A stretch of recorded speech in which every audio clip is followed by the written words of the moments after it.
Welcome to the full story series right here at Comicstorian. This is where we take our older videos and combine them into a long narrative for you to enjoy in one sitting. Today we're going to be doing the Curse of the White Knight series. Now, Curse of the White Knight was a sequel to the White Knight, which is an alternate universe of Batman, in which the Joker became sane and tried to save the city of Gotham by turning it against Batman. This is the sequel to that story in which, well, they're against Batman.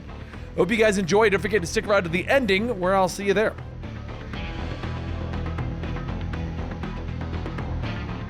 Laughter fills the halls of 1685 Arkham Manor as its current owner and ruler, Lafayette Arkham, wildly charges into battle. Edmund Wayne holds out his sword, telling the crazed general that he does not wish to kill. Surrender and leave the valley and give back what belongs to him. Lafayette grabs onto Priest Bakar and holds a blade to his neck, asking if he's willing to pay the price. It's at that moment that Edmund cracks his whip, pulling Lafayette off of Bakar by his neck, asking what price. Lafayette shouts that Gotham Valley is cursed. There are demons in these darkened forests, ancient ones that seep in from the mountains. No one is safe, and they will turn into a monster like the rest of them. Edmund tells him that he is sorry, but he doesn't believe in curses. He plunges his sword into Lafayette's neck, and he kicks him down the well. And all the while, Lafayette laughs as he plummets to his death. Current day Arkham Asylum, the warden of the facility taps away at the keypad, stating that all the cameras have been turned off. They are all very interested in what he has to offer. The Joker steps out of his cell, telling him, "Of course you are. Now come along. We have some personal items to collect." As the two walk through the empty halls of the asylum, Joker asks, "Where is everybody?" And the warden tells him that they had to move everyone out for renovations. It's all a part of Gotham's new Napier initiative. All the problems that he uncovered while the Joker spins around, grabbing the warden by the collar, shouting, "We are going to get one thing straight right now. That was Jack Napier, not me. Two separate people. You got it?" He lets him go, telling him, "It took me years to turn the city into the capital of crime, and Napier hijacks my body and manages to ruin the party." The warden gets back up asking, "What are we here for?" And Joker holds up a bag, telling him, "For the final act! Batman and Napier will never see it coming! This city's biggest, darkest secret, the beginning and the end of Gotham, a joke only I know about. Now, there's something I'm forgetting. Ah, yes, the old disappearing pen trick." Joker takes a pen out of the warden's jacket and stabs it into his neck. And the warden shouts, asking, "Did you bring me here to stab me?" Joker tells him, "Well, I couldn't stab you earlier because that would have caused a scene, and I don't like to be rushed. Now, make sure not to spill any blood on the way back. Don't need Batman snooping around the old cell. Thanks, Warden!" During this time, though, at the Wayne Manor, Bruce finally sits down to read the note that Alfred left him at the end of our last story. The note was Alfred's final goodbyes, but there's something else detailed in it. Something that Alfred had hidden away. A journal by one Edmund Wayne. But before Bruce could even open up the book, the bat signal is shining in the sky, calling him back to duty. As Bruce sits up and heads into Arkham, he meets with the warden, and he asks what happened. "How did the Joker escape his cell?" The warden tells him that he isn't sure. The Joker stabbed him in the hallway but Batman stops him. "Wrong. An attack line like that creates a cast-off pattern and splatter on the wall. Now a clean puddle like what we have here on the floor." The warden stops, asking him, "What are you trying to say?" And Batman turns around screaming, "Where is the Joker?" The warden begins to stumble over his own words, yelling, "I don't know. Joker went to his cell and he left." Afterwards, Batman and Jim examine the Joker's old cell when they notice some fresh markings on the walls. Batman sticks a knife into the crack, seeing a false panel, and he pulls it aside to reveal a hallway into an abandoned well. He shines the light on the wall, seeing a message written in blood. But because of how long it's been there, most of the letters are faded, or someone attempted to erase it. The two look around, and Jim sees a bone sticking out of the ground and says that there seems to be a body here. But while the body is exhumed and examined, over at St. Raphael Hospital, the military vet, Jean-Paul Valley, receives news that he has cancer. It could have been exposure to the tactical use chemicals like napalm or Agent Orange. And Jean-Paul stops him, stating, "I can't talk about that." And as he does, he begins to get a weird feeling. He gets up from the table and he walks outside into the hallway, and a nurse runs over, stating, "You can't leave here without any clothes." But as the nurse reaches out, Jean-Paul grabs the man by the head, slamming him into the wall, shouting, "Don't touch me. John Paul then walks into the chapel, falling into the candles, yelling, I can't. Oh, Jesus Christ, I can't. And later, over the GTO offices, Batman and Batgirl look over their findings and find out that the body that's been discovered belonged to Lafayette Arkham. Batgirl says that she remembers hearing the poems about Laffy and how he would be in the woods eating children. Batman tells her that Arkham was a British general who controlled Gotham Valley in the 1600s. And Batgirl yells, yeah? And he was also a vampire? She then asks, what about the medallion that was found or the message written in blood? Batman tells her that he can't be sure on those yet. But there's something else. A chest that Alfred left behind containing the journal of Edmund Wayne, the first wing to come to Gotham. What's more, there was another item in the chest, a whip made of bat leather. They don't know what the Joker has, but it goes all the way back to the founding of Gotham City and somehow involves the Waynes. Back with Jean Paul, he mops the floors of the church that he's been working at when suddenly the lights go out. He asks, "Is that to you, Father?" A voice tells him to put down the broom. He's not a janitor. He is the king, the rightful heir of Gotham. Light suddenly shines out the glass window as the silhouette of a man stands there, holding a sword. The man goes on stating, "The wars that you have been through, the ghosts in your nightmares, God has been torturing you. God has been preparing you." Joker leans out of the shadows holding the sword, telling Jean Paul, "They murdered your ancestors. They seized your land. And for 7 generations they have sat on your throne." Jean Paul asks, "Are you an angel?" And Joker tells him, "Yes, and I am here to reveal your holy destiny." He then releases the sword, dropping it into the brazier, and continues, "Jean Paul, the truth is behind your name, the Valley. God needs you, Azrael." Jean Paul takes the sword as it burns with fire, and Joker tells him, "I need you to take the flame so that I may take the light, to correct the sin that has spread darkness throughout your kingdom. To do that, we must slay the demon, the man whose family has cursed Gotham, Bruce Wayne."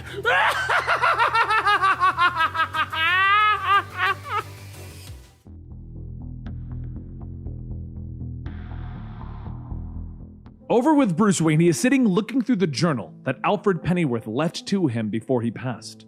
The journal recalls the stories of what happened to Edmund Wayne back in the 1600s when they tried to take the land of Gotham. And he sees that Edmund Wayne was nothing more than a common thief.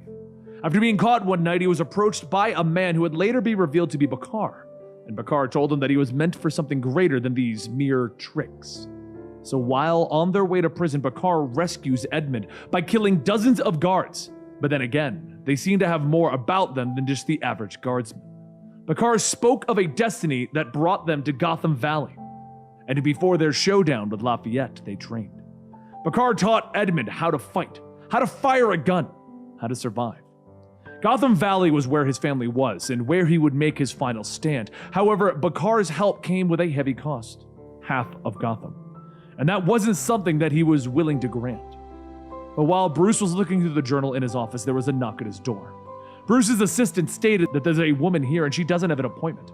Before Bruce could respond, the woman says that it's very important that she speaks with him. She's there regarding their bat problem. Bruce tells his assistant to let her in and then asks what he can do for her. She sits down, telling him that he and the police can lay off her clients. Their mutual friend, the Joker, told her everything. Bruce tells her that there's been a misunderstanding, and the woman stops him, telling him that this could go a lot quicker if he stops playing stupid and just accepts that right now she knows more about Bruce Wayne than even he does. Her name is Ruth, and she created the Batman Devastation Fund.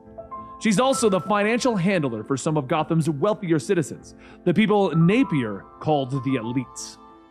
She was there to point out that it's in both their interests for him to make the Napier initiative go away. Bruce asks if she's going to try and blackmail him, and Ruth says no, she's just here to tell him the facts. There's a rumor going around that Bruce Wayne is considering telling Gotham the truth about Batman, but what does he think would happen if he does let that go through, if he does reveal the truth of his identity? First, the stock in his companies would plummet as the FBI seizes all of his assets and he's arrested for terrorism. Thousands of people would lose their jobs, resulting in even more crime and poverty. He'd lose his fortune over the hundreds of assault charges from decades of vigilantism. Everyone who has ever worked with him would then be charged for aiding and abetting, including the GCPD. So it's really simple. If he wants what's best for Gotham, he should continue being Batman and fighting crime. Low-level crime. And he'll find a way to help the elites by stopping the Napier Initiative. As Ruth leaves, Bruce tells her that he doesn't care what it takes to expose her. And she says that he should, because he won't survive this. Neither will Dick or Barbara or anyone else that he's roped into his insane cause. The next day, Gordon stands before the people of Gotham at a press meeting stating that he isn't a politician. He's just a blue-collared kid who wanted to be an unpaid cop. He isn't that good at a spin, and he doesn't like cameras, and he has no patience for BS. The truth is, he hated Jack Napier because he was the Joker. Doesn't matter what he was trying to do, he was the Joker. And unlike the voters, he didn't have the luxury of ignoring all the horrible things that Napier did as the Joker. Frankly, he's stunned that people voted Napier as a councilman. It took a long time for him to see that Jack Napier brought out the best in Gotham, though. While Jack Napier wasn't perfect and his past did haunt him, he did show Gotham that they had to be better and how they could be better, and that's why they created the Napier Initiative. As commissioner, he ended police corruption, addressing the problems in places like Backport, and supporting programs like the GTO. But the root of their problem isn't on the streets, it is in their ivory towers. And that is why he's asking for their support. Give him the power to stop the so-called elites, not as their commissioner, but as their mayor. That's when laughter can be heard. And the Joker walks out onto the stage holding a gun, telling them, "My brand of comedy embraces the classics. Squirting flour, whoopee cushions, yo mama jokes. Impressions were never really my thing, but hey, let's give it a whirl." Joker slaps on a fake mustache, telling him, "My name is Jim Gordon, and I'm running for mayor. Not only am I an incompetent policeman who allowed Batman to ruin this city, but I'm also a cheating husband and terrible dad. I'm too stupid to even notice that my own daughter is actually Batgirl." How was that? Too much nose? But while this is going on, back over at Ruth's desk, she sighs, stating that it doesn't look like Wayne is going to cooperate. So, Mr. Valley, your plan B. Jean-Paul sets his sword on the desk, telling her, "Azrael." Ruth tells him, "Okay, Azrael, mind pulling your sword out of my mahogany desk?" Azrael leaves his sword in it, telling her, "I don't have time for your schemes. For me, it's simple. Bruce's family took my kingdom in cold blood, and now that's exactly what I'm going to take back. Michael is a sniper and Gabriel is demolitions. Our specialty is disrupting enemy networks by removing key players, and Gotham has a lot of key players." Ruth tells him that it's not enough to kill Batman, he must replace him. Become their Batman, and in exchange they will make him rich, like a king. Just tell her exactly what they need. Meanwhile, over at the GCPD, Jim Gordon lights a cigarette, telling himself that Joker was right. He spent years working alongside his own daughter, and he couldn't tell because of some silly mask. He's a hell of a detective. Jim points to Bruce Wayne, telling him, "And you, all this talk of trusting and turning a new leaf, stating that you'd reveal yourself to Gotham, when exactly is that going to happen?" Bruce tells him that they both agreed that it would complicate things. And Jim shouts, "Well, I was wrong! You should come out as Bruce Wayne. Then maybe Joker and the elites wouldn't have destroyed my little girl's life." Later, still trying to process what happened, Bruce turns to the last person to help him. The last person that could help him. Harley Quinn. As Harley reads the paper on her balcony, she says out loud that he keeps forgetting that she is the only one in Gotham he can't sneak up on. Bruce steps out, telling her that he needs her. "We have Joker in custody, and we need help interrogating him." Harley tells him that she doesn't give a crap about the Joker. So Bruce asks, "What about Jack Napier?" She pauses for a moment and tells him Jack is gone. She can't go down that road again. Her heart can't take it. Besides, she has other things to worry about. As she turns to show herself in the light, Bruce steps back, asking, "You're pregnant?" And Harley tells him, "Oh look, it's the world's greatest detective." With nothing else to go on, Bruce returns to the Batcave to go over the files of what Gotham Valley used to be, what it was back in the days of Edmund Wayne and Bakar. But before long, the computer indicates that there has been a security breach. Bruce looks at the computer and the image of a hooded Azrael appears, and he tells Bruce, Our brothers were to divide the land and live in peace. However, one son rose against the other, like Cain and Abel. God cursed Cain for what he had done, just as he had cursed Gotham. I am the vengeance. I am God's wrath, here to break the curse and rise up against you and deliver this land from evil. After 3 centuries, the House of Wayne will finally be rectified. And with that, Azrael gives the word. Burn him. And with the finishing of that sentence, the Batmobile starts to fire up. Next, the Batjet flies up, crashing right before Bruce. Just as Bruce gets back to his feet, the Batmobile speeds by with Bruce quickly jumping onto it and pulling at its wires. Outside, Gabriel loads up the truck, stating that she's just set the charges on the mansion. And Azrael tells them, move out! While Bruce rewires the Batmobile, Azrael radios in that it's too late, Bruce. This is God's will. Without answering, Bruce punches the navigation screen. He begins to drive out of the Batcave as it is bursting into flames. And with that, the Wayne Mansion explodes and Azrael and his team drive off.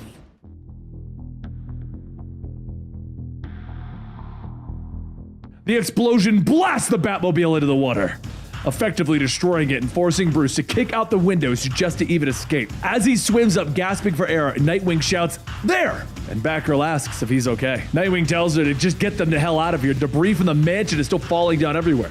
When once the 3 are clear, Nightwing tells Bruce that he's sorry. There was no way to rescue him without blowing his cover. As the GTO helicopter flies down, Bullock leans over asking, "That's Bruce Wayne? You gotta be kidding me." As the helicopter goes into the air, Bruce looks out watching as his home turns to ash. Later, as Bruce sits unmasked in the GCPD, Batgirl asks how the hell did this happen? Who would attack him directly? And Bruce says that he only saw a glimpse of him. A strange mask, a red cloak, big sword. Used Hatter to hack into the security systems and turned everything against him. Montoya then asks, how could they have found him? And Bruce tells her that he's pretty sure that he was sent by a woman named Ruth. She walked into his office at Wayne Tech the other day and said that she was working with the Joker, and that she knew everything about Batman and Bruce Wayne and the entirety of the Wayne situation. She also said that she represented the elites and wanted him to cooperate in stopping the Napier Initiative. Batgirl says that she doesn't understand. If he knew so much about him, why bother exposing her? Bruce says that it's because without him, they can't make money on the Batman Devastation Fund. They need Batman, or a version of Batman that will cooperate with them. Bullock scoffs, telling him, great, just what Gotham needed, another colorful whack job. And Bruce tells him that no, this one is different. The Joker picked him for a reason. The medallion left behind was the symbol of an ancient cult, the Order of Saint Dumas. The man in the cloak was wearing the same thing. Back then, though, Edmund wasn't alone. He had a partner named Bakar who wore this symbol, and Edmund was supposed to give him half the land of Gotham in exchange for the help. Batgirl asks, is the guy who blew up your house a descendant of Bakar? And Bruce tells her, that or Joker convinced him that he was. Just then the group gets a call and Montoya tells everyone that Gordon is on the phone. He's ready to interrogate the Joker. But before beginning, Bruce has one place to be. As Harley unboxes and begins to assemble her new crib, she says to herself, if you were supposed to have a screwdriver for this thing, why wouldn't you include one? Just then Bruce hands her a screwdriver, and Harley tells him that he's the creepiest handyman ever. What does he even want? Bruce starts to put the crib together, telling her, I thought a lot about you over the last year. How you turned the city against me. Know what the worst part of that was? Harley tells him, getting beaten by a girl? And Bruce tells her, no, it was losing my family. Harley tells him that he doesn't have a family. They're all just a bunch of weirdos in tights. And Bruce tells her, well, when you're an orphan, you make family wherever you can find it. Harley then responds, oh, I didn't know you were an orphan. No offense, but that kind of explains a lot. Harley looks away, telling him, you're just here to try and trick me to help you get Jack back. And Bruce tells her, it's not a trick. He takes off his mask, revealing himself to be Bruce Wayne to the Harley Quinn of this universe, and tells her, I need you to trust me. Later, back at the police department, Bruce walks into the interrogation room and the Joker laughs, shouting, well done! I missed the barbecue! Bruce holds out the medallion asking, who is he? And the Joker yells, that is my knight! The elites are my pawns, and Ruth is my queen! Check! Bruce places his hand on the table, telling him, I know about Lafayette Arkham. Joker pauses and Bruce goes on, telling him, that's right, we found the body, thanks to the help of Jack. Jack told me that he discovered the Joker there. All those years of everyone thinking that you were the worst villain out there, but instead, you're just a cheap knockoff. Joker slams his hand on the table in frustration and then tells him, "Well, a great performer shouldn't be ashamed to admit his influences. Napier accidentally found Laffy when he was trying to dig out of his cell. And with me, all my secrets. That's when the Joker was created. Laffy told me a joke written in blood. The greatest joke in all of Gotham. A joke only I know. The truth about the Wayne family. And I've been laughing ever since. Just waiting for the right moment to begin the grand finale. The day that I finally get to share the joke with the entire city." Bruce asks, "What did the message say?" And the Joker smiles. "You'll just have to wait and see." Just then a voice says that if the Joker won't cooperate, they know someone who will. Joker looks over, stating, "Oh, this is gonna be good." And Harley tells Jack that she needs to speak to Jack, not the Joker. Joker yells, "Oh Lord, can't you take a hint? It's over! You're worthless, weak, unlovable! Victimhood is your superpower!" Bruce gets ready to jump over the table when Harley stands up, stopping him, telling him, "It's fine. I've been called worse." Joker then sees Harley's stomach, seeing her pregnant, and bursts out laughing. "What? Are you here for child support? I'm gonna guess it states you're having twins. I suppose I could spare a few bucks. One of those brats is basically mine. We'll have to abort Napier's though.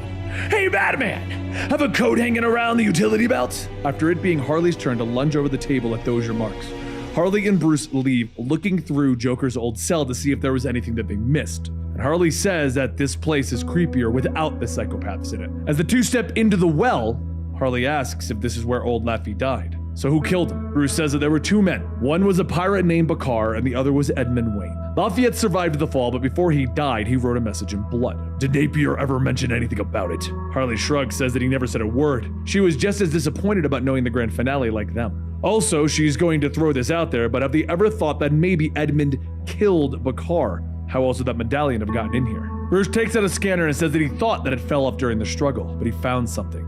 Another body. Meanwhile, over at a bar in Gotham, Jim and the other GCPD officers kick back as Jim announces that he's going to be stepping down as commissioner to pass the reins on to Montoya. Montoya says, "Whoa, whoa, whoa, whoa, why are you picking me? What about Bullock?" And Bullock throws his arms around her. "The title ain't for me. Besides, it's about time that we had a lady at the helm." Montoya throws her drink in his face, asking, "Oh, is this some equal opportunity crap?" And everyone laughs. Jim heads out, stating that he's got to work on his speech for tomorrow. "Don't stay up too late, Commissioner." As he steps out, he lights his cigarette, and then he notices Batman in the shadows. He walks over, taking a drag, telling him, "I was hoping that I'd run into you. Listen, I'm sorry about blowing up about Barbara. It's just, she's all that I got left, Batman. But I know better than anyone that she wasn't forced into this kind of life. Just promise, no more secrets. Deal?" Jim holds out his hand, but the hand that takes it is not Bruce's, and whoever that is reaches out. Deal. Back with Lafayette's well, Bruce begins to dust off the bones when suddenly Harley screams.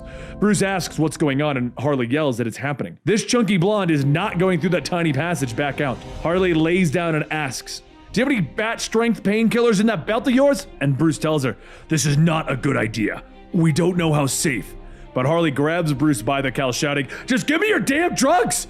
Or I swear to God I will make you fight a pregnant woman." Back with Jim, he's thrown to the ground by Azrael. And when he goes for his gun, everyone starts to hear shots being fired. As everyone runs outside, they see Azrael holding his sword to Jim's neck and Jim telling him, "Tell Barbara I love her. I couldn't have been more proud of her." Just then, Michael and Gabriel open fire on Montoya and the rest of the GCPD. While having cover fire, Jim asks, "Who are you?" And Azrael tells him, "I am the light of the world. He that followeth me shall not walk in the darkness, but shall light the life." Azrael then thrusts his flaming sword through Jim's chest, telling Jim, "Tell the devil that Azrael sent you." The thunk into Jim's chest can be heard by everyone, and as they stop to look, Bullock is shot in the shoulder. Azrael then puts his foot on Jim's chest, pulling the sword out, kicking Jim Gordon over the ledge and into the alley below.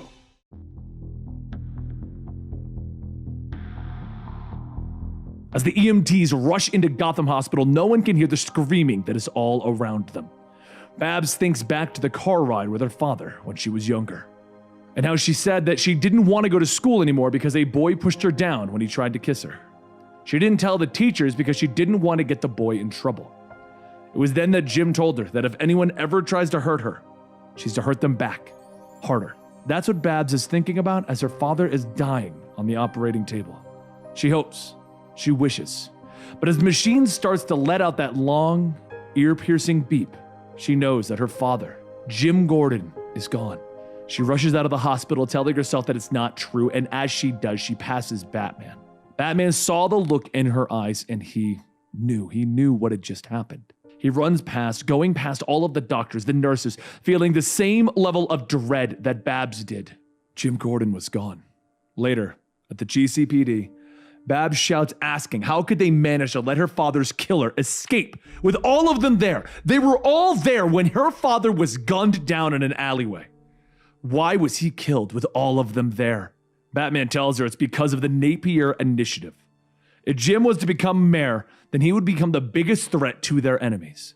Babs turns back screaming, "No! They killed him because of you! Because of what Batman started. Jim Gordon believed in you, and he was willing to put it all on the line while others hid in the shadows, like a coward." Nightwing tries to stop her, but Montoya grabs her, telling her that she needs to focus right now. They're in the middle of a manhunt.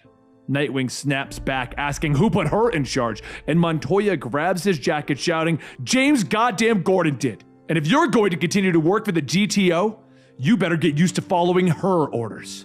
But while discourse falls on the GTO, Batman takes his leave to check on Harley. He climbs in through a window, asking how are they? And Leslie tells him that they're a bit underweight, but she isn't too worried. Batman pulls off his mask, and Leslie asks if he's sure about this, telling everyone who he really is. Is he really going to reveal it to the entire world? Batman turns to her, telling her that there's something else. Jim was killed. Before Batman can even finish getting the words out, he falls to his knees, and he begins to cry. Back at the GCPD, Babs combs through the records and surveillance tapes, trying to find a clue on who her father's killers were, when Nightwing tells her that they both know that Montoya is going to order her to take a leave of absence to get over the loss of her father. Babs says that she'll just quit then. No one could stop her from finding Azrael. They should be angry right now. Bruce is out of his mind, and they all bought into it. Capes, cowls, secret identities. This insanity has ruined their lives. But no one wants to say anything because they're too deep. Nightwing turns to leave, telling her that he isn't in the habit of defending Bruce, but she's not being fair. They both chose this, and so did her father. As he goes, Babs goes back to the computer when she notices a customized military vehicle leaving the scene shortly after her father's death. And meanwhile, over at one of the many safe houses, Batman looks over the journal that was left to him by Alfred Pennyworth when he passed away, once more to try and find information of its origin. When Leslie comes down with some tea, she sees the pages, and she asks if Alfred finally told him. Batman looks back asking how did she know, and Leslie says that she was there when Alfred received a letter that was addressed to him. At the time, Batman was still a new thing, and Alfred focused on taking care of business affairs. The letter asked for him to come to an address that wasn't on record to one of the older parts of Gotham.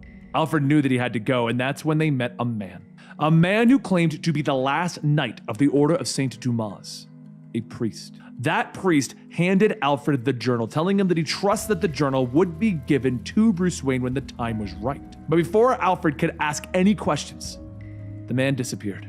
Batman looks at the monitor, stating that the journal spoke of a curse, a blood feud between the Waynes and the Bakars. But whatever it is, he needs to figure it out. Might be the only way to find this Azrael. At this time, over at the GCPD, Babs is gearing herself up in the armory, and she gets ready to leave when Bullock asks if she's sure she wants to do this. Does she plan on just, arresting him? Babs walks up to him, telling him no, she doesn't. So Bullock grabs a rifle. Atta girl, you drive. Moments later, Batman gets a call from Nightwing telling him that Babs and Bullock are missing. They took the tumbler and they turned off the GPS. He's going to assume that backup locators are in all Batmobiles, ones that even the GCPD doesn't know about. Batman remains silent for a few seconds, and then he says that she's headed up Route 1 near the Gotham River. Later, across town, Azrael along with Michael and Gabrielle start making their way to the hideout when suddenly a Batmobile slams into the side of their truck. The two vehicles fall off the side of the cliff and they crash into the canal below. Azrael pulls himself out of the wreckage asking, "Is that Batman?" Babs walks over with her gun, and through her tears, she tells him, "No! Someone far worse!" Her finger tightens around the trigger, and as she pulls it, a batarang whips around the muzzle of the gun, pulling it out of her hands. Batman calls out to her asking, "What do you think you're doing?" And that's when Michael and Gabrielle open fire. Azrael leans up, tackling Babs to the ground, and Bullet shouts, "Hurry up and shoot! Shoot him now!" In Batman's moment of hesitation, Azrael grabs Babs and knees her in the back with a loud crack. Before he can pull any harder, Batman loosens the batarang from the gun, throwing it around Azrael's neck and quickly pulls him off. Batman jumps on him, shouting, "The fight is between you and me! Leave the others out of this!" As Batman pushes down on Azrael's sword, it suddenly ignites and Azrael says, "This is your retribution. This is God's will." Batman is launched across the field yelling, "I know all about Edmund and Bakar. And no matter what was taken, the Waynes have been and always will be the protectors of Gotham." Azrael walks over telling him, "I agree." And he swings the sword at Batman's face.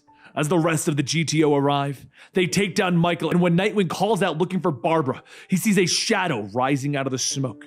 Batman steps out with his mask torn off, holding Barbara's limp body.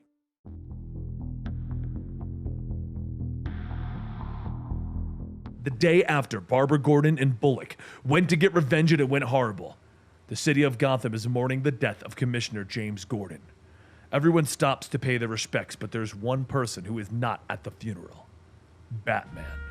Later, at the GCPD, Batman pulls up with Bullock yelling, "Where the hell were you? Jim died because of you and you were too busy to attend his goddamn funeral?" Montoya tries to calm down Bullock, but he pulls away shouting, "No! What about Babs? Why didn't you waste Azrael when you had the chance?"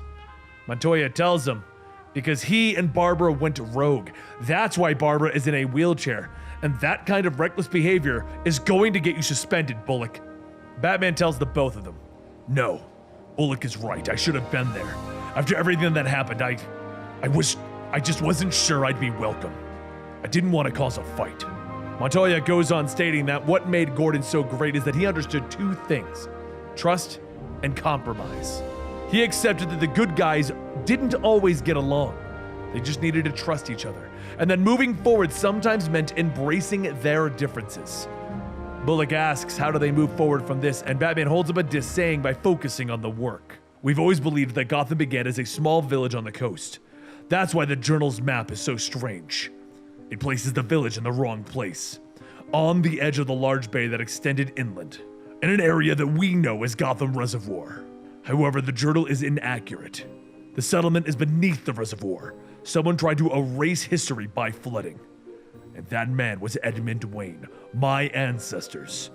With Arkham dead, Edmund tried to reclaim his own inheritance, but rather than honoring his promise to give Bakar half of Gotham, Edmund killed him. Edmund convinced the British to help him purge the entire valley so that they could turn it into one of the most valuable ports of the New World. He then erased all evidence of Bakar and the chapel of St. Dumas by damming the river and flooding the valley. The villagers who lost their homes then resettled in Backport. Edmund redrew the coastline as the land below the lake dried up, and then he built a new settlement by selling property to the East India Trading Company. That is the truth about Gotham, and it's how the Waynes' fortune started in the New World. That's why the Joker sent Azrael. By reviving the descendant of Bakar, Joker wants to expose the cover-up and destroy the Wayne legacy. And if we're going to get any more information out of the Joker, there's only one person that can do it. So, later, Harley Quinn is visiting the Joker in jail with their children in hopes of getting through to Jack Napier.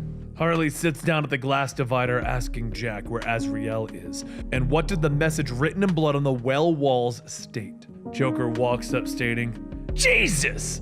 Not you again? Thought I made myself real clear." He then stops and begins to look around. "Where is he?" Harley sits down telling him that Batman's not coming, and Joker says, "I always thought that you were pretty boring. Maybe that's why I kept you around. You made me look that much more hilarious. But this is just stupid. Why would you risk bringing your children here? What's stopping me from escaping and kidnapping?" And Harley says that he won't, because Jack won't let him. The Joker bursts out laughing. And Harley tells him that if he won't let Jack in, then they will never see her again. And the only memories the children will have of their father is this nightmare. Joker holds his head, trying to contain his laughter, telling her, "Maybe I was wrong. Maybe you're funnier than I gave you credit for." Harley takes one last look at the Joker and then says, "Goodbye, Jack. I love you. As she begins to leave, a voice calls out to her, telling her to wait. I love you too. And that voice came from Jack Napier. Once Jack is secured in a chair with a dozen armed guards around him, he looks at the twins and says that they're beautiful. He's so sorry that he couldn't have been there. Harley tells him it's okay, Batman delivered them. It was a bit of an emergency while investigating Laffy. Jack says, wait. Batman delivered my children, born exactly where the Joker was born, at Laffy Arkham's grave? If that isn't dripping with irony. And Harley reaches out telling him that there's more going on here than they realize. They need help. Jack tells her that he can't. Joker knows everything that he knows. It doesn't work the other way around. And Harley takes Jack's hand, telling him to think. Where is Azrael, giant religious nut with a big flaming sword? Just think, Jack. So Jack tries to concentrate when suddenly he sees it. The sword, the flaming cross, a sword lodged in a pool of holy oil in some old church with a giant stained glass window. St. Jerome's Chapel in Old Gotham. Harley says that that's good, very good. What about the message on the wall, the one in blood, Jack? Jack focuses on the night that he was there. He can see words and they said, oh no. Harley asks, what is it? And Jack tells her, well, I'll tell you, but you cannot tell Batman. Harley asks why, and Joker tells her, because it would destroy him. Meanwhile, over in Ruth's office, she tells Azrael that their contract has now become void. He has become a liability. He was an investment to fight the Napier Initiative. They paid him to eliminate Batman so that they could replace him, not wreak havoc all over Gotham with a flaming sword. Azrael puts on his mask, telling her, I was clothed in a robe dripped in blood, and the name by which I am called is the Word of God. Ruth looks at Azrael's sword as it hangs next to her head, telling him that she was hoping that they could be civil about this. And that's when Bane charges in, tackling Azrael to the ground. Azrael fights back, stating that the mercenaries are weak. They only worship money. Bane gets up asking, you think that I am weak? Then let's turn up the juice a little. He injects himself, throwing Azrael across the room and starts to pull him back by the tassels. As he begins to laugh, he lifts up Azrael above his head, telling him, your faith is your weakness. That's when Bane feels the tube in the back of his head get cut, and he drops Azrael. Gabrielle is standing there, and Azrael ignites his sword, stating that often mercenaries leave themselves exposed. Bane tells him the tube is there to challenge anyone to come in close if they dare cut it. And Azrael picks up Bane by the tube, telling him, I will accept your challenge. And with a single cut, he lobs off Bane's head. Ruth begins to shout, asking him to not do this, and Azrael recoats his sword, telling her, this is a special form of napalm. When I pull the sword out, there's a button that will set this sword on fire. If I don't push the button, then no flames. However, the napalm can still be ignited, even by something as small as a candle. He lays his sword down on Ruth while Gabrielle ties her down and she screams, asking, what do you want? Azrael tells her, I want a list of your clients, all the names of the elites, giving her a set time limit as it melts down. And Ruth yells, wait, I'll tell you. Later in Arkham, the prisoners get up when they hear a pair of heavy footsteps coming down the hall. They look down to see a man with a bat symbol holding a sword. And seconds later, a flaming sword begins to cleave through the villains one by one. Joker wakes up. Well, it would seem that someone is clearing out the competition. Aye, how'd you get past the security? The man says, they just let me walk through. And the Joker asks, why would they let you do that? Azrael steps out of the shadows wearing the bat suit that Ruth was working on, tells him, because I'm Batman.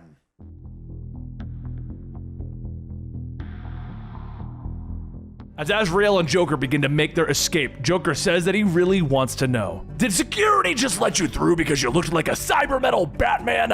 Didn't even raise an eyebrow? As Joker looks down at the entryway though, he sees all of the dead security guards, and he says, oh, that makes sense. Gabriel hands the Joker his gun, telling him that they still need to fight through the next batch. Get ready!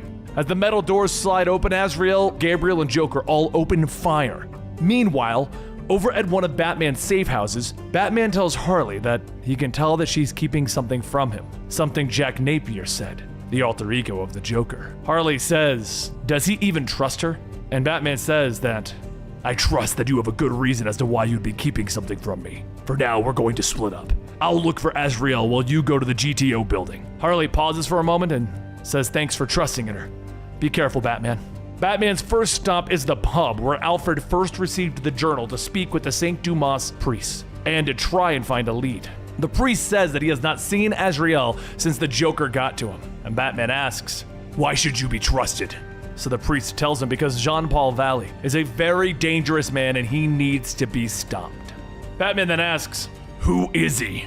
And the priest sits down stating that he is a knight of the Order of St. Dumas, a historian and a collector. When he learned that the Joker found the journal, he knew that he had to get it from him. He feared that the Joker would use the journal to expose the truth about Gotham's curse and disrupt the peace that the Waynes had created. Since he was a kid, he was taught what it really meant to be a knight. That every warrior must find balance and that you can't know violence unless you know peace.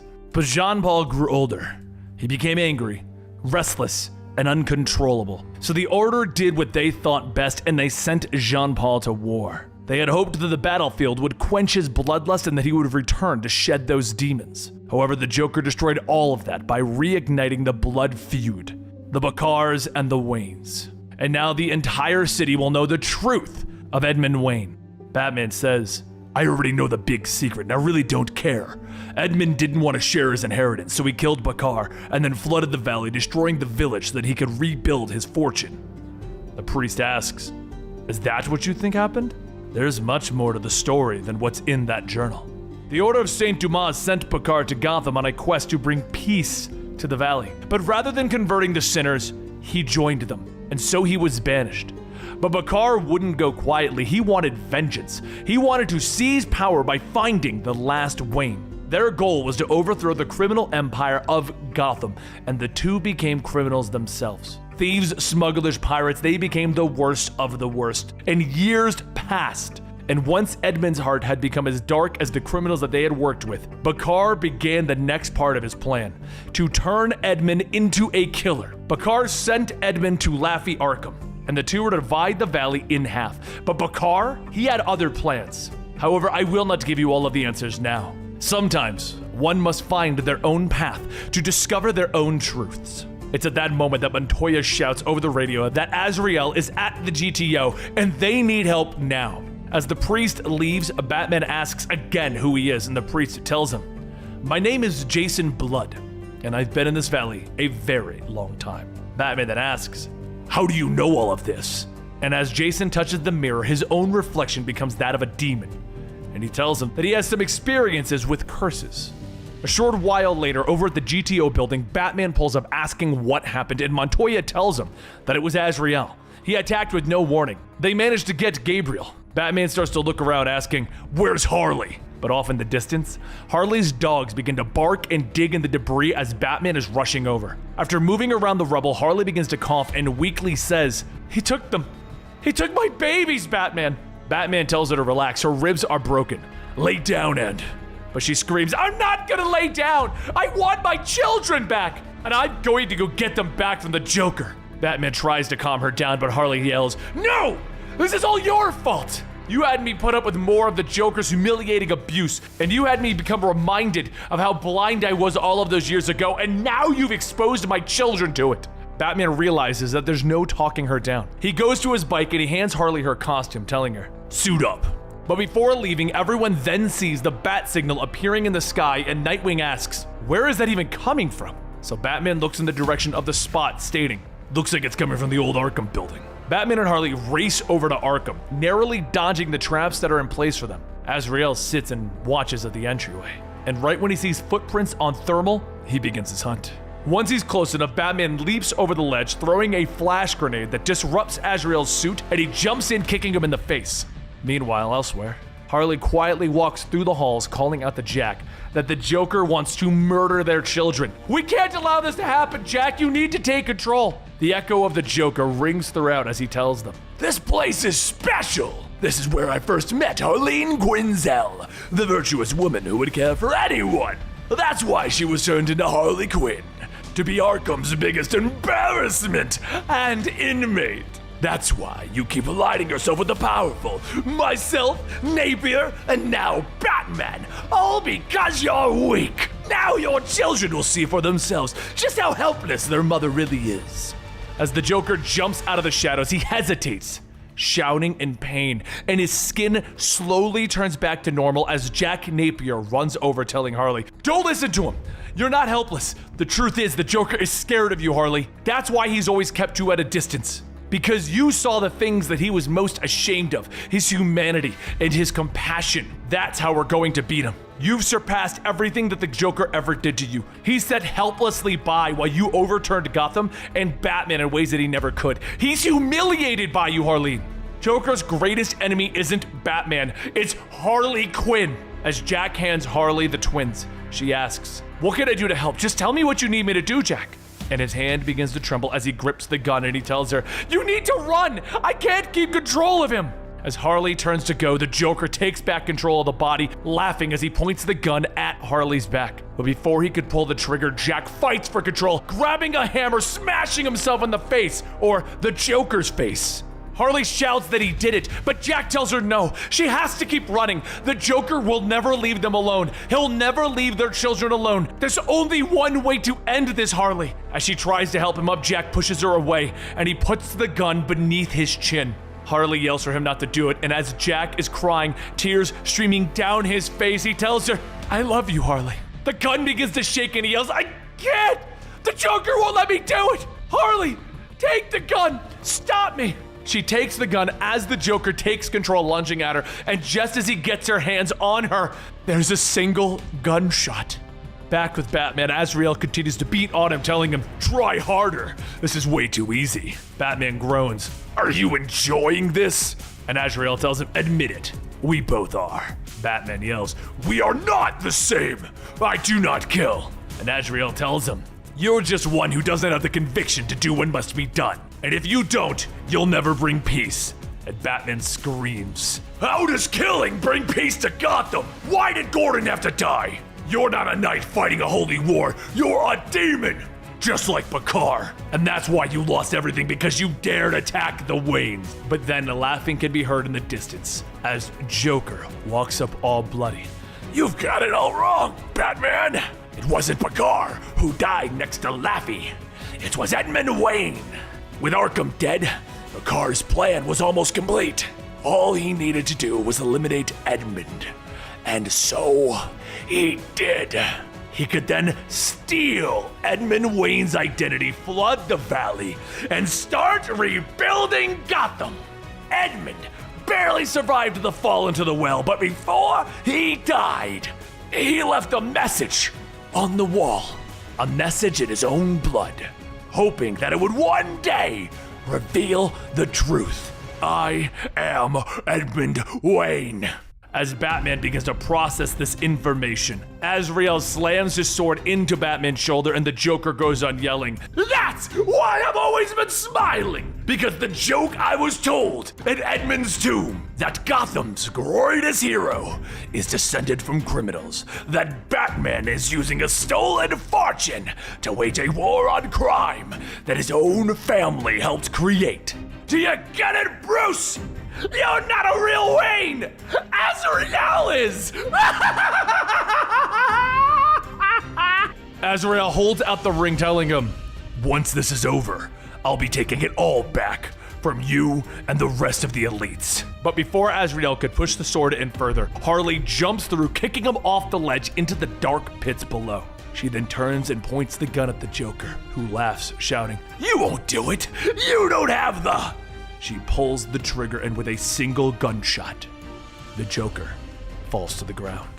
Batman and Harley kneel, unable to say anything, as Jack wipes the tears from Harley's face. Batman takes Jack's hand, and he tells her that she'll be okay. And Harley turns to Batman, holding him, as Jack Napier, finally in control, takes his final breath and passes on.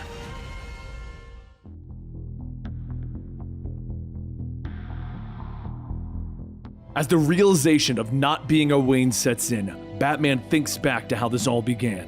He would often stare at the crossed sword hanging on the wall, wishing he could pull one down. But after that fateful night, he would stare at those swords and cry. He would cry and blame himself for what had happened. He was the one who wanted to go see the movie. Alfred found the young Bruce staring up at the wall and said that he would like to propose a deal. If he was ready to attend the funeral, he would be ready to hold the rapier.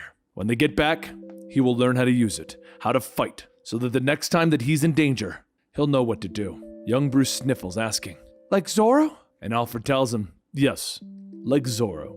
Now, the current day, a much older Batman stares at those swords once again, thinking about how the Waynes were always guardians, going all the way back to the Middle Ages. They were nobles, using their wealth to defend the people who shared their land.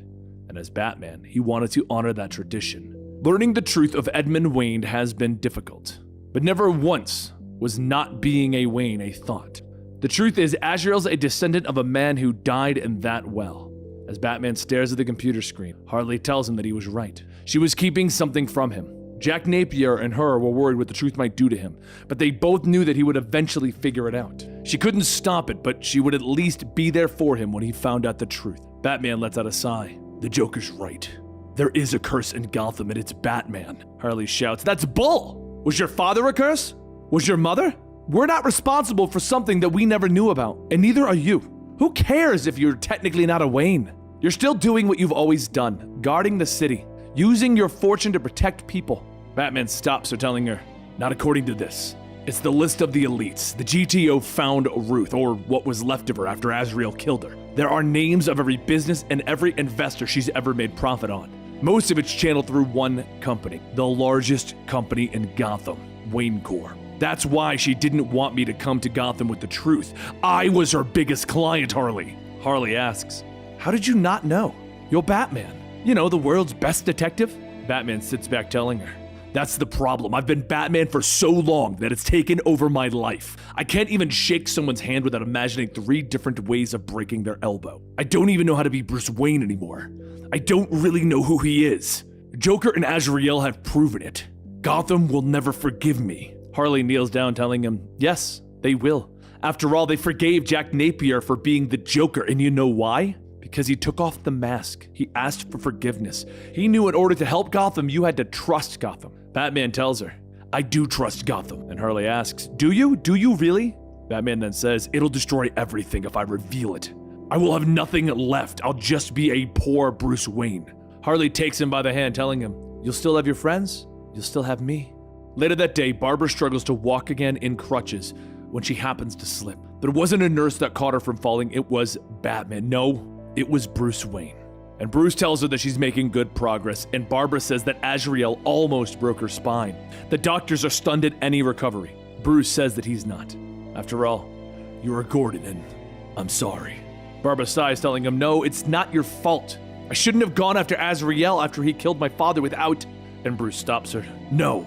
I should have done it. I should have used that gun to kill Azrael." Barbara's taken back, asking, "What? Batman would never." Bruce tells her, "No, I'm not Batman anymore. Turns out I'm not even a Wayne. I can't fix Gotham's corruption because I'm part of that corruption. The family fortune, the cape, the cowl. I need to come clean, Barbara. It'll be the only way to come clean. Might be the only way to destroy the elites and give this city a new start." Barbara asks, "What are you talking about?" And Bruce tells her, he thought that coming clean was too dangerous. Said it was safer for Batman to just disappear. Do you think he'd understand? Do you think he'd forgive me for what I've done? Barbara asks, "Who is he?" And Bruce says, "Your father." Barbara takes Bruce's hands and says that he really frustrated her father. Not because he broke the law, but because Batman was proof that they couldn't fix Gotham by following the rules. That's why he took the risk and embraced Batman. He admired Batman. Part of him wanted to be Batman. If he was here right now, he wouldn't want you to do that. He would trust you to make your own decision, then do everything that he could to support it, Bruce. Later that evening, the newly appointed police commissioner Renee Montoya holds a press conference telling the people of Gotham that she is declaring a citywide emergency as they begin the manhunt for the man known as Azrael. He is responsible for the death of dozens of super criminals, 23 police officers, and those include the late Commissioner Jim Gordon. But as she goes on, the feed is cut and images of Batman begin to appear. Batman tells everyone that it's been his honor to serve them over the past few decades. Fighting crime, saving lives, all in an effort to make this city a better place. However, he knew that it couldn't go on forever. It's clear to him that the era of Batman must come to an end. Over the years, things have become more complicated. It's no longer a childish game of cops and robbers. It's serial killers, monsters, and super criminals. When this began, all he needed was some rope and a pair of handcuffs. Now he is a one-man army who does as much damage to the people as he does to the criminals. He has become a villain, and that is why Jack Napier beat him. That is why, as of this moment, he is supporting the Napier Initiative, because Batman means being whatever Gotham needs him to be, and that they all now need to know the truth. That Batman is really Bruce Wayne. As Bruce pulls the mask down, he goes on stating that he recently learned that the Wayne Empire had been hijacked by those who have corrupted Gotham the most, the elites. That is why he is giving it all away, to destroy the elites, to give back to the people of Gotham. His fortune does not belong to him, it belongs to the people of the city. All the money and the assets will be put into non-profits to create better schools, libraries, homeless shelters, and scholarships. Everything generated will be donated back to Gotham, offsetting their taxes for decades. Gotham will no longer be a city of darkness. It will become a city of light, a beacon. It will be a place without shadows, without Batman. But first, he needs a favor. Azrael is still out there.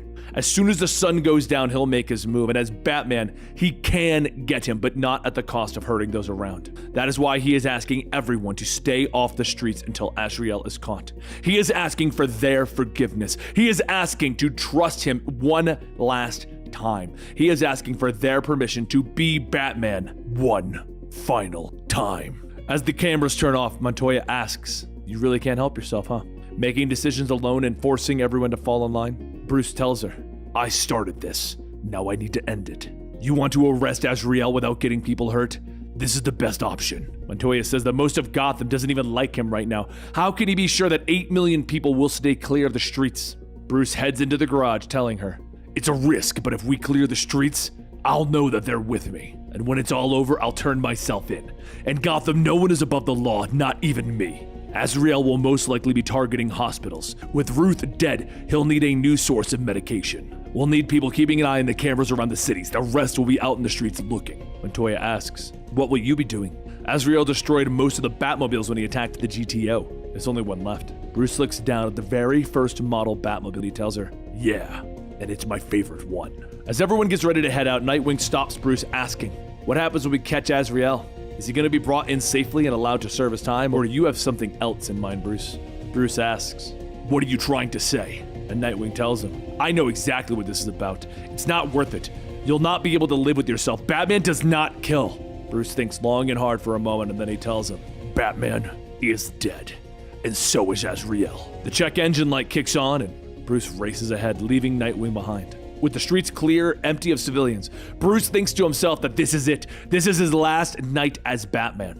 As Bruce stands out in the open, Montoya calls over the citywide monitor stating that they have spotted Azrael, East River Highway heading north. Bruce puts on his mask and he jumps in telling her, "I'm on my way."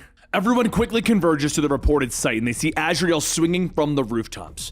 Montoya tells everyone that they need to quickly get ahead and stop him before he doubles back around. That's when Azrael lands in the middle of the streets. Bruce presses a button, and as the rest step on the gas, they suddenly feel their cars slowing down. Bruce speeds by with Nightwing quickly getting out to check what's wrong and shouts, "I knew it! A remote disruptor!" With Bruce alone, he opens fire on Azrael, throwing him off balance, launching a grappling hook, snagging Azrael by the leg. Once secure, Bruce hits the brake, slamming Azrael into the back of the car, turning on the thruster. As a fire washes over him, Azrael gets back up, telling him, "Now that was a nice trick." Bruce flips the car into reverse, driving backwards all the way to the airport, crashing into a plane. As that plane explodes, Bruce gets out of the car holding an assault rifle, pointing it directly at Azrael. Azrael tells him, "And I thought Batman didn't kill. Isn't that what makes us so different?" Bruce pulls the trigger, but as the bullets are pelting Azrael's armor, he leaps forward, grabbing Bruce, asking, "If you're no longer Batman, then who are you?"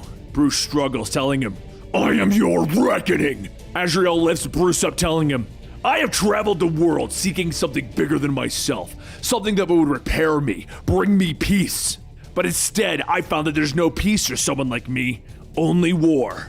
And as I look back at the blood spilled in my wake, I realize that I've become too accepting of those demons, that I've lost my soul. I would bring others into that war, but right now I am alone. trying to be a martyr in a battle that killed me a long time ago. We're the same, brothers like Cain and Abel, not bound by blood, but by destiny. God put us on different paths, but we ended up in the same place. The city will fight you, Batman, even after this. But then again, there won't be a city left, not after the flood. Suddenly, the sound of the car can be heard as it crashes into Azrael, freeing Bruce, knocking him back. Bruce gets back up and Nightwing steps out asking, "Is that a gun? What are you trying to do? This isn't how we do things, Bruce." Bruce tells him, "Azrael has to die for what he's done, for what he stands for. Maybe Batman will die in the process. Maybe that's for the best. Maybe that's what Gotham really needs, a clean slate." Nightwing asks, "Haven't you learned anything? After everything that's happened, nothing's changed." Bruce takes a deep breath and then tells him, "It's because of me that Gordon is dead. Barbara can barely stand. Azrael is right. I brought this war upon everyone. I tried to save them and I failed, because I wasn't much of a father to them." Nightwing begins to cry, telling him, "Maybe not, but you were my father, and I still believe in you. Don't end it this way. Don't make me watch." Bruce stops him. "You've always been smart enough to see the flaws. Maybe that's why there's always been a wedge between us. Because we both know who the better man is. Now step aside and let me end this, Dick." Nightwing shouts, "Fine, but end it your way, not as Azrael, as Batman." A short while later, after putting in the report that Azrael's planning on destroying the dam, the Coast Guard orders the pilots to sweep the area in search of Azrael, but as one pilot heads out, he is stopped when he sees Azrael waiting in the shadows for him. As he approaches the dam by helicopter, Bruce rockets into the lake, converting the Batmobile into the boat model. Azrael and Batman's missiles both fire at the same dam, but Azrael's missiles miss and Bruce is hit. The helicopter comes crashing down when Azrael pulls himself out of the wreckage, and he sees Bruce standing there holding the rapiers his father once hung on the wall. Azrael begins to set the laser sight on Bruce, telling him, "This Batarang's going to rip right through you, and you brought rapiers? Swords to a gunfight." Bruce calls out, "I saw the sword on your back. Iradat Allah. It's Arabic for God's will. If that sword is God's will, then that's all you should need, right, Azrael?" Azrael laughs and pulls the sword out. "May the Lord shine brightly on each of us." They both go in swinging and striking, each of Bruce's attacks removing bits and pieces of Azrael's armor.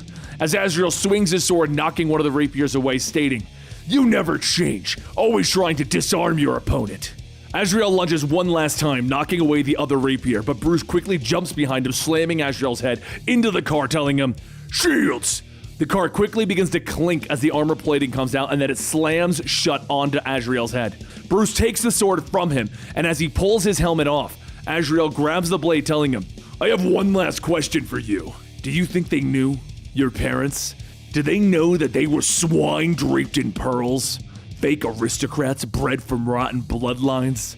Bruce grits his teeth as he pulls back on the sword and he swings, the sword cutting cleanly through Azrael's throat and the blood pouring out. Azrael tells him, "You hit my carotid artery. You did it. You killed me. You finished what the car started. You eliminated the last Wayne." Bruce takes off his mask, running to the car, grabbing the first aid kit, telling him, "No, I won't let you die." He begins to stitch it up, using a thread and needle as quickly as he can. And as he spares Azrael, he returns to the GCPD so that Azrael can safely be put behind bars. As everyone welcomes him back, Montoya asks, "Are you sure about this?" And Bruce holds out both his wrists, telling her, "Yes." People far and wide come to watch as Bruce steps into the police car. And when he gets in there, he sees Harley Quinn at the wheel. He asks her, "What are you doing?" And she tells him, "I've already lost Jack. I'm not losing you. I can't be alone." Bruce tells her, "You won't be. You're not alone. You're just feeling lost. I know the difference. I would personally like to thank you for everything that you have done. Without your help, this whole thing might have ended differently. You guided me out of darkness. You saved my soul. And right now, I'm returning the favor.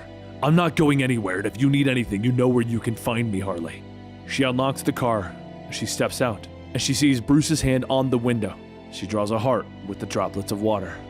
The next day, Gotham begins to heal as life slowly goes back to normal with the help of the Wayne fortune. But the next question remains on the minds of everyone. Without Batman, what kind of city will Gotham be? Bruce sits in his cell awaiting his trial when a voice asks, "Why am I here?"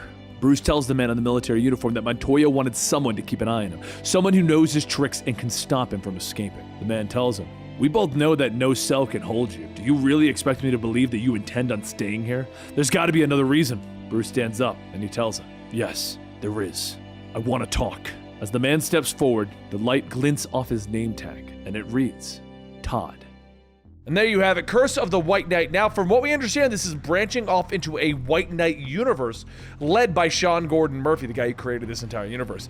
I'm super excited to see what he's going to do with Jason Todd and what he's going to do with the rest of the Bat family. It's a crazy storyline that I just want to see end and like how it comes together and what he does with it. And I hope you do too. So don't forget to subscribe to our channel and don't forget to hit that like button. I'll see you next time right here.